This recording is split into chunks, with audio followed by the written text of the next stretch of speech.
স্বাগত দীপ্ত বাণিজ্য সংবাদের সাথে আছি আমি ইশরাত সুমা।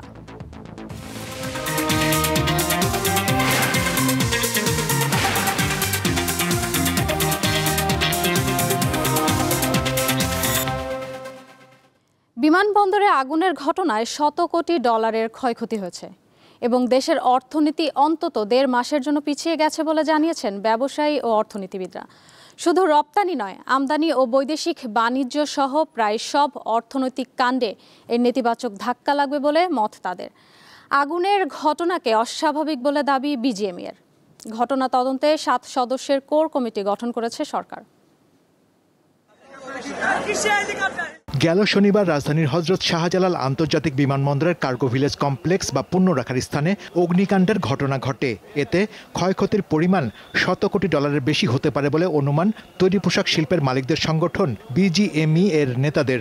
তারা বলছেন, এ দুর্ঘটনায় দেশের রপ্তানি বাণিজ্য, বিশেষ করে তৈরি পোশাক শিল্প মারাত্মকভাবে ক্ষতিগ্রস্ত হয়েছে। বিদেশ থেকে আসা সব পোশাক খাতের স্যাম্পল পুড়ে গেছে। রপ্তানি পণ্যই নয়, পাশাপাশি আমদানি করা অনেক পণ্য পুড়ে ছাই হয়ে গেছে।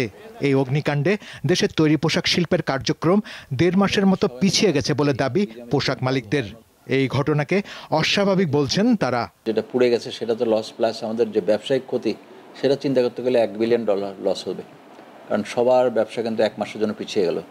স্যাম্পলগুলো যেটা আগুন লেগে গেল, এই স্যাম্পলগুলো কিন্তু আবার তৈরি করতে হবে, আবার আসতে হবে এই দেশে, আবার অ্যাপ্রুভাল হবে, তারপরে আবার যাবে বাইরের কাছে। সো আমরা 1 থেকে 1.5 মাস সবগুলো ফ্যাক্টরি পিছিয়ে গেল। বিমানবন্দরের কার্গো ভিলেজ কমপ্লেক্সের নিরাপত্তার ঝুঁকি কমিয়ে একে আধুনিকায়নে বিনিয়োগ বাড়ানোর পরামর্শ দিয়েছেন বিশ্লেষকেরা।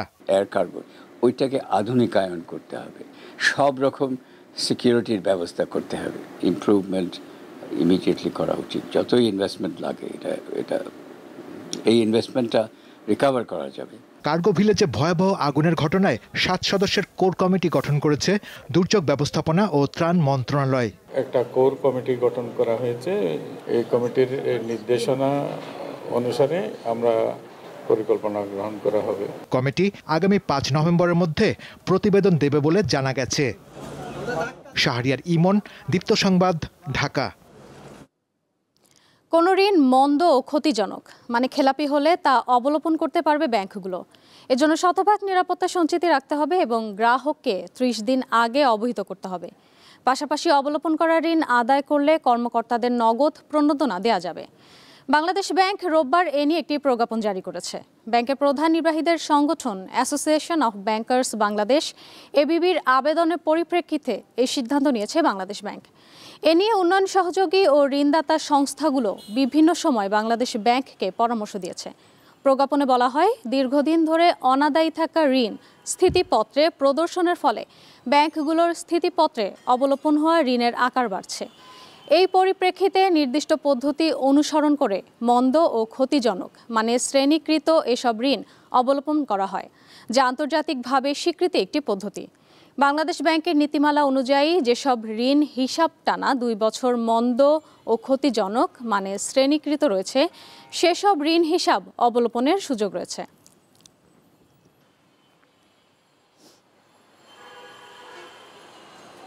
চলতি অক্টোবরের প্রথম 18 দিনে দেশে 157 কোটি 37 লাখ ডলার পাঠিয়েছেন প্রবাসীরা। প্রতি ডলার 122 টাকা ধরে দেশীয় মুদ্রায়, যার পরিমাণ 19,000 কোটি টাকার বেশি। সোমবার বাংলাদেশ ব্যাংকের হালনাগাদ প্রতিবেদন থেকে এ তথ্য জানা গেছে। এতে বলা হয়, অক্টোবরের প্রথম 18 দিনে রাষ্ট্রায়ত্ত ব্যাংকগুলোর মাধ্যমে এসেছে 31 কোটি 44 লাখ ডলার রেমিটেন্স। পাশাপাশি এই সময়ে বিশেষায়িত ব্যাংকগুলোর মাধ্যমে 16 কোটি 32 লাখ ডলার, বেসরকারি ব্যাংকগুলোর মাধ্যমে 109 কোটি 22 লাখ এবং বিদেশি ব্যাংকগুলোর মাধ্যমে রেমিটেন্স এসেছে 38 লাখ ডলার। এর আগে চলতি অর্থ বছরের জুলাইয়ে দেশে 247 কোটি 78 লাখ ডলার পাঠিয়েছিলেন প্রবাসীরা।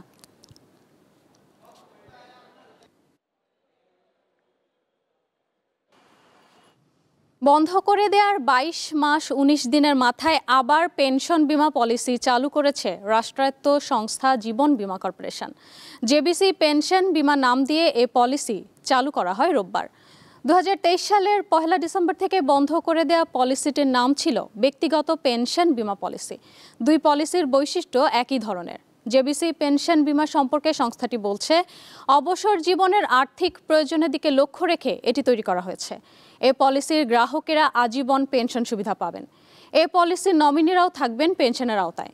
মেয়াদ পূর্তিতে গ্রাহকেরা এককালীন অথবা মাসিক ভিত্তিতে পেনশন সুবিধা গ্রহণ করতে পারবেন।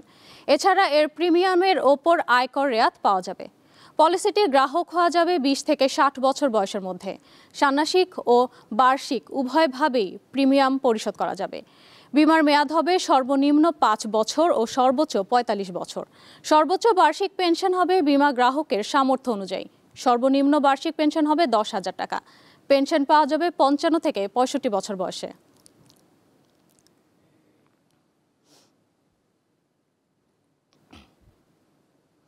দেশের বাজারে ফের স্বর্ণের দাম বাড়িয়েছে বাংলাদেশ জুয়েলার্স অ্যাসোসিয়েশন বাজুস। সবশেষ রোববার ভরিতে 1050 টাকা বাড়ানো হয়। নতুন দাম অনুযায়ী বর্তমানে দেশের বাজারে 22 ক্যারেটের 1 ভরি স্বর্ণের দাম পড়বে 2,17,382 টাকা। পাশাপাশি 21 ক্যারেটের প্রতি ভরি 2,07,503 টাকা, 18 ক্যারেটের 1,77,853 এবং সনাতন পদ্ধতির প্রতি ভরি স্বর্ণের দাম পড়বে 1,48,074 টাকা। নতুন এই দর আজ থেকেই কার্যকর হয়েছে। সব মিলিয়ে চলতি বছর এখন পর্যন্ত মোট 66 বার দেশের বাজারে স্বর্ণের দাম সমন্বয় করেছে বাজুস, যেখানে 48 বারই দাম বাড়ানো হয়েছে।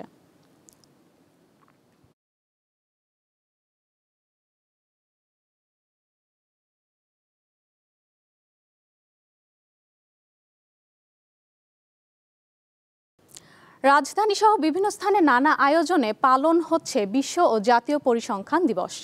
এবারের প্রতিপাদ্য সবার জন্য মানসম্মত পরিসংখ্যান। দিবসটি উপলক্ষে সকালে পটুয়াখালী জেলা প্রশাসন ও জেলা পরিসংখ্যান অফিসের আয়োজনে একটি র্যালি বের হয়। পরে জেলা প্রশাসকের সম্মেলন কক্ষে আয়োজিত সভায় বক্তারা জানান, একটি দেশের অর্থনৈতিক, সামাজিক এবং পরিবেশগত অগ্রগতি বুঝতে ও পরিমাপ করতে নির্ভরযোগ্য পরিসংখ্যান অত্যন্ত গুরুত্বপূর্ণ। তাই দেশের সকল খাতে পরিসংখ্যানের প্রয়োগ বৃদ্ধিতে সবাইকে কার্যকরী ভূমিকা রাখার আহ্বান জানান বক্তারা। পরিসংখ্যান দিবস উপলক্ষে রাজবাড়ীতেও সকালে জেলা প্রশাসকের কার্যালয় থেকে বর্ণাঢ্য র্যালি বের হয়ে শহর প্রদক্ষিণ করে। আলোচনা সভায় এসজিডি অর্জনের তথ্যকে সহজলভ্য করতে এবং জনসচেতনতা বাড়াতে প্রয়োজন সম্মিলিত উদ্যোগ নেওয়ার কথা জানান বক্তারা।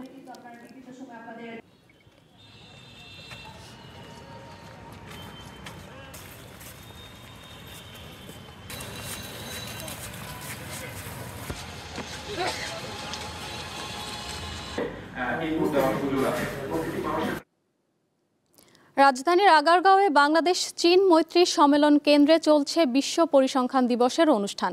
সেখান থেকে যুক্ত আছেন সহকর্মী শাহরিয়ার ইমন। ইমন, দেশে বিভিন্ন সময় যেসব তথ্য উপাত্ত দেয়া হয় সেসব পরিসংখ্যান কতটা নির্ভুল বা জটিল, আলোচকরা কি বলছেন?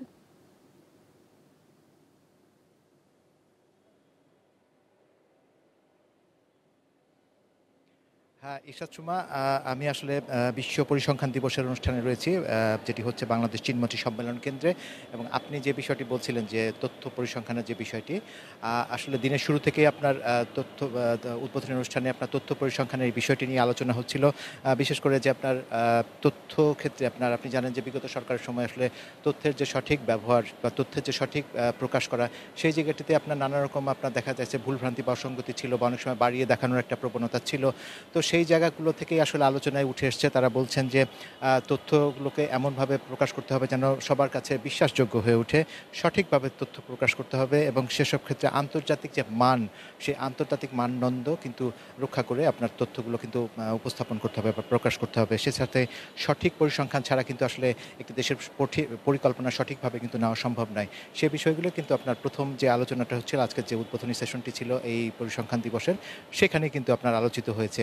এছাড়াও যে আপনার প্যানেল ডিসকাশন চলছে এখন, আপনার যেই প্যানেল ডিসকাশনে আসলে বলা হচ্ছে যে পরিসংখ্যান ব্যুরোকে আসলে আরও কীভাবে শক্তিশালী করা যায়, বিশেষ করে আপনার দক্ষ জনবল তৈরি করে স্বচ্ছতার মাধ্যমে আসলে জবাবদিহিতার মাধ্যমে আসলে সঠিকভাবে যে পরিসংখ্যানগুলো তৈরি করা যায়, সেই জায়গাতে পরিসংখ্যান ব্যুরোকে আরও শক্তিশালী করতে হবে। পরিসংখ্যান ব্যুরোর যে সক্ষমতা সেটিকে আরও বাড়াতে হবে। এই বিষয়গুলো কিন্তু আপনার বারবার উঠে আসছে এবং একই সাথে আপনার একটি টাস্ক ফোর্স গঠন করা হয়েছে, যেটির মাধ্যমে যে সঠিক পরিসংখ্যানগুলো যেন তুলে ধরা যায় সেই বিষয়টি নিয়েও আসলে এখানে আলাপ আলোচনা হচ্ছে। তো সব মিলিয়ে আসলে আপনি যদি লক্ষ্য করেন ইশরাত সুমা, যে এবারে কিন্তু আপনার বিশ্ব পরিসংখ্যান দিবস বা বাংলাদেশ যে জাতীয় পরিসংখ্যান দিবস, সেখানে কিন্তু একটি কথা কিন্তু বলা হয়েছে, একটি স্লোগানের বিষয় কিন্তু বলা হয়েছে, সঠিক পরিসংখ্যান নির্ভুল জ্ঞান উন্নয়নের মজবুত প্রাণ। সুতরাং এই বিষয়টিকে কিন্তু আপনার বারবার প্রাধান্য দেওয়া হচ্ছে যে একটি দেশের উন্নয়নের জন্য একটি সঠিক পরিসংখ্যান খুবই জরুরি। তো এই পর্যন্ত আমার হাতে আসলে এখন পর্যন্ত এতটুকু ছিল বাংলাদেশ চীন মৈত্রী সম্মেলন কেন্দ্রে। ইমন, আপনাকে ধন্যবাদ। জানাবো পরবর্তী সংবাদগুলো। এক লাফে 41% মাসুল বাড়ানোকে কেন্দ্র করে চট্টগ্রাম বন্দর ঘিরে নানা কর্মসূচি চলছে। রোববার গাড়ির মালিকদের সংগঠনগুলো গাড়ি না চালানোর কর্মসূচি প্রত্যাহার করলেও C&F এজেন্টস অ্যাসোসিয়েশনের প্রতিদিন 4 ঘন্টা কর্মবিরতি শুরু করেছে। সপ্তাহ জুড়ে এই কর্মবিরতি চলবে বলে সংগঠনটি জানিয়েছে। গত 14 সেপ্টেম্বর বন্দরের নতুন মাসুলের গ্যাজেট প্রকাশ করা হয়। সব ধরনের সেবা মাসুল বাড়াতে গিয়ে চট্টগ্রাম বন্দরে যানবাহন প্রবেশের ফি বা মাসুল 1 লাফে 4 গুণ বৃদ্ধি পায়।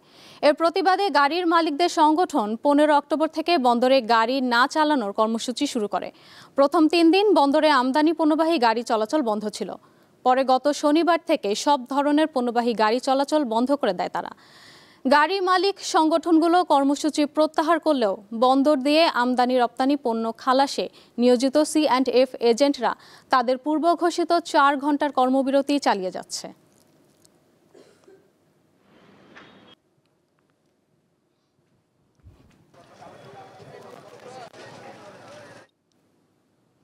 উপকূলীয় জেলা বাগেরহাটের বাজারগুলোতে বছরে শত কোটি টাকার পান বিক্রি হয়। জেলার অন্যতম মাথাভাঙা পান বাজার। ছোট এই বাজারটিতে মাত্র 2 ঘন্টার বেচাকেনা, তবে কাঙ্ক্ষিত দাম না পাওয়ার অভিযোগ পান চাষিদের। ভোরের আলো ফুটতেই পানের আটি হাতে শুরু হয় বিক্রেতাদের হাঁকডাক।